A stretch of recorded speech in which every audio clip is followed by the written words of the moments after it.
Hey everybody, it's Eric and this is MSP Mountain, and I wanted to talk about how MSPs tend to get complicated when they have about 5 to 10 technicians. And let's call it 200 tickets a week, or just any stage of growth that's around that sort of middle stage where maybe you got some nice 7-figure per year US dollar revenue. But you can see with all you've achieved that there's the chance to grow a lot more. But then when you do it, everything goes to chaos. The stuff that you were doing before doesn't really work anymore. And balls are being dropped. You're losing clients because stuff is not happening how you want it to. Now, this is a stage that we've seen a lot in working with people with MSPs, specifically, in the US and UK markets, where they tend to do a really good job at giving really good service to clients. When they're getting like 100 tickets a week, they've got like 3 people working those tickets. So it's an average of, 35 tickets per tech per week. So it's like less than 10 a day and so on and so forth. And the techs are really good with each other on chat, and they're helping each other out. They can still pick up the phone and answer and talk to someone. There's not a gazillion calls a day and stuff like that. So the first thing you need to look at is how is the workflow from ticket to ticket? Because once you get past the stage of like 5 technicians, it's chaos.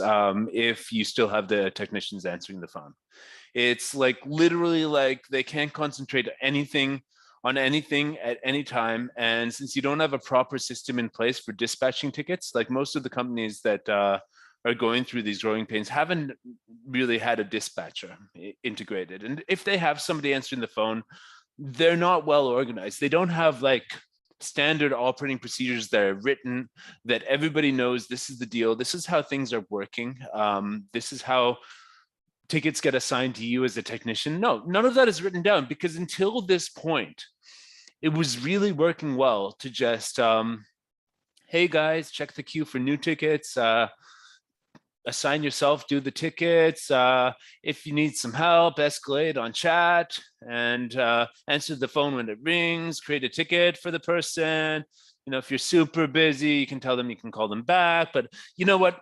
Yeah, but where the system starts to show the cracks is when you're getting so many tickets, and every time they refresh the queue of tickets, of new tickets, there's like 5 or 7 new tickets on there, and techs are super busy, and so they'll start cherry picking the easy ones to get their ticket counts up. You've told them it's all about just solving the tickets and doing it rather than doing them properly. So they start whipping through tickets quickly, and therefore the documentation starts to decline because they feel they don't have time to do proper documentation, and nobody is actually checking their timesheets. Nobody's actually looking at the tickets after they're closed, because the management is hands off, because they feel super happy with their business having reached a 7-figure per year income, and they want to work on sales. They just want more sales. So operations takes a backseat to sales and growing the business, and the gratification from a business owner actually feeling once that they've made it from their 7-figure income. And the whole thing doesn't scale well after that. We see companies all the time going through these growing pains, and well, I'm here to tell you what actually helps. First, you need someone answering the phones, and you need to get the techs away from answering the phones. You need to train your clients to submit tickets in an orderly fashion with correct information, and you need those tickets to be taken in by somebody who is not actually the person who's doing the tickets. You need the person answering the phone not to be the person who can actually help. If you get a bit bigger and you want to have 2 or 3 people doing triage and seeing if a ticket can be knocked out in 10 minutes, that's great. But otherwise, if you've just had like 3 techs on the desk, the 4th person you should be adding is a dispatcher service coordinator, and that role needs to be well proceduralized. The first step in having a well-managed service desk is having a system that will run that service desk based on certain rules and standard operating procedures. And the person who's enacting that needs to be a dispatcher or a service coordinator, whatever you want to call it. It's not a management role, it's a supervisor role. So if you think that you can just take like your senior tech and tell them that they're managing the service. Now, no, that doesn't work. Techs as managers, bad idea. And a manager as a dispatcher, also not a great idea, because a dispatcher should be given the system by the manager. The manager should write the standard operating procedures, hand it over to a dispatcher who's going to run that methodically, check every ticket on the board every day and make sure that it has next steps scheduled, or it's clear what they're waiting for, or needs escalation. And they are the ones who are assigning that to someone who can solve it, taking it off the person who can't solve it. Next thing, that brings us to escalation policy. Come on, like you need to have an escalation policy that's clear, that gets tickets to people who can solve them and away from people who can't solve them, with notes on why they can't solve them and what they've tried to solve it. I mean, anything else, once you get over a certain size, certain number of tickets per day, certain number of technicians, is going to be chaos. Lots of MSPs default to having Teams or Slack as just like, oh, if you need help, just chat. Well, imagine if there's 100 messages an hour on that Slack. People are posting weird cat memes and stuff like that. At the same time, people are trying to get help and they don't get help. The ticket's still on them. And since there's so many other things flying at them, they forget about that ticket they can't solve. And then it's 2 days later and the client calls and complains and says like, hey, I want to cancel the contract because Billy Bob over here didn't get back to me, and it was super urgent. I told him this, but he forgot about it. This is what a dispatcher will solve. This is what a decent escalation policy that takes it off the plate of the person who can't solve it. Then you need to actually look. Yeah. And the third thing I would say, the third little tip, I've got lots more, but actually let's talk about documentation. Documentation needs to be there. There needs to be a system when documentation isn't there, that someone raises a ticket or reports that the documentation is missing, and there needs to be somebody's job to find out who has the documentation in their head that's missing and get that in the documentation platform. So auditing the documentation, or at the very least, getting somebody to be able to report missing documentation and having someone's job be to fill that in, very important. Because as I said, chat will no longer be a great way to escalate and communicate between team members. It needs to be more formal, and you can reduce a large percentage of the needed escalations if you just ensure that your documentation is there, that it's standardized, that it's all set up. And documentation starts with ticket notes, by the way. Every tech should be keeping complete ticket notes from a business perspective of, did they call the client? Did they log onto their machine? Did they promise this? Did they book a call for tomorrow? Did they? No. And then also they need to actually have a technical perspective. Did they log on to the IP address and add a firewall rule? Did they document that in the system? Documenting in the ticket notes whether they updated the documentation. And I've got a ticket note writing guide, and it's useful for this stuff, and it's a freebie we give with any consultation with us or any new client if you want it. But the most important thing there is that every ticket note should end with next steps, escalation required, ticket resolved, hopefully, or waiting for, meaning client or vendor needs to do something. So hopefully they should all be next steps, and the technician knows what to do, and they planned a time when they're going to do it. And then it's very easy for someone like a dispatcher to go and check that every technician has put proper notes on the ticket, that they've got a plan. And if not, they can ping the technician, hey, what's happening with this ticket? And the technician can update the notes. And once you train your techs to do that, then dispatch can be your friend. And this is why you need all this in writing, because if dispatch is randomly enforcing things at random times, that's not written down, agreed that they are standards that the technicians are supposed to follow, guess what? They won't see dispatch as a friend. They will see dispatch as like somebody nagging them, like your mother trying to nag you to brush your teeth when you're a child, that sort of stuff.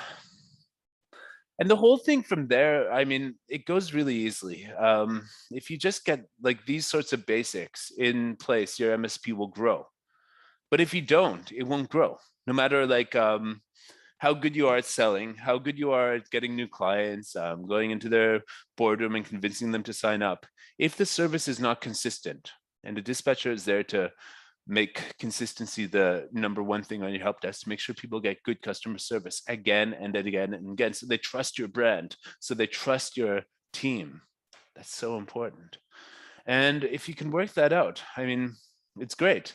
And the best way to ensure that that's being done is you actually have to have somebody reviewing the tickets after they're closed. Don't just forget about them. Review them after they're closed.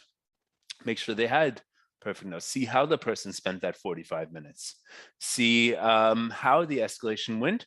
See that the senior tech who got the escalation in the end actually sent the notes to the tech that escalated it so that they can learn from the escalation, learn from the senior tech who actually did solve it on how they could have solved it when they didn't know how to.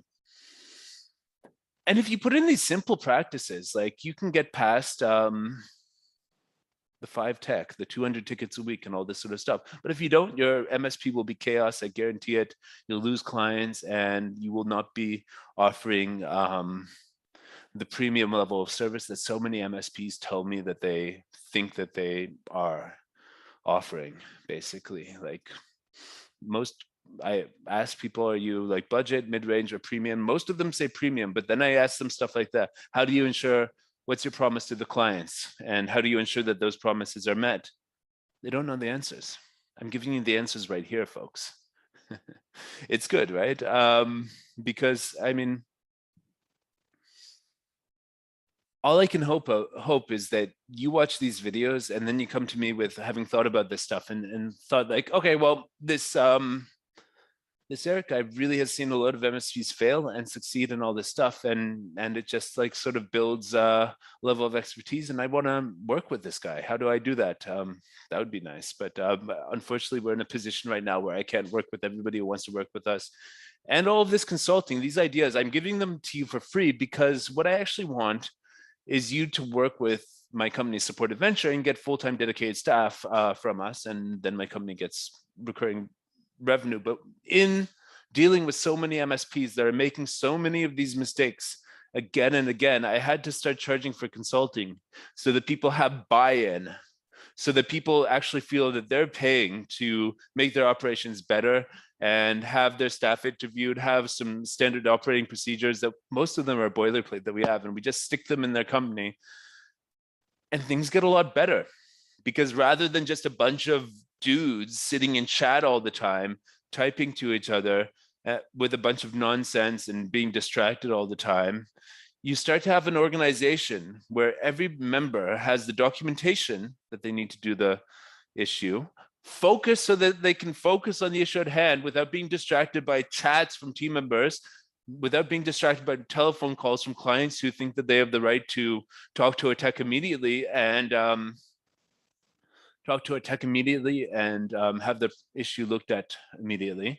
And, you know, they can feel that they have structure that when they can solve something, it gets taken off their plate, or they get quick answers from the right place, you know, because the signal to noise ratio on the chat might actually mean that you can get through to someone who knows what you're saying, knows the information that you need, and they'll get back to you quickly because there's not a gazillion chats from every which direction all the time. So the biggest takeaway from this should be, if you want to grow your MSP past 5 to 10 technicians, if you want to have more than 200 tickets a week, organize communication through someone like dispatch and make that role constantly evolve to deal with more issues, to deal with more situations that somebody who's organizing things on the behalf of other people can do.